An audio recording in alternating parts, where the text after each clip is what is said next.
قال: وإن غلبه سعال أو عطاس أو تثاؤب. السعال هو إيش؟ يعني تكون أذى يكون في الصدر يصدر منه من الرئة أو بعض ما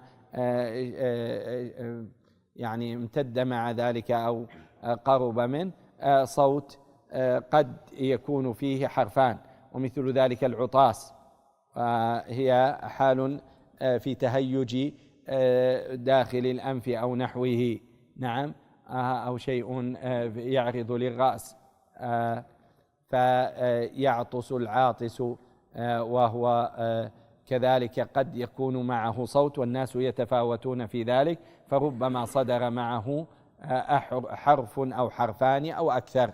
فإذا حصل حروف أو كان بعضهم يصدر معه صوت الآتس فيصدر الصاد والسين وكذا، ويختلف الناس في ذلك، فهل يكون مؤثرا؟ هذه تنبعث في سؤال السائل.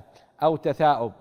تثاؤب حال من الكسل تلحق الإنسان يفتح معه فاه، فربما نطق ببعض أحرف حرف الهاء معه ألف أو نحو ذلك، أو يختلف أيضا الحال في حال الناس فيها. فيقول أن هذه أشياء لا تضر ولا تمنع الصلاة، لأنها أول شيء لا يقولون يعني ليست في مقدور الإنسان أن يعني يدفعها أو يمنعها، ليست في مقدور الإنسان أن يدفعها أو يمنعها، فلأجل ذلك قالوا من أنها لا تكون مبطلة للصلاة. نعم.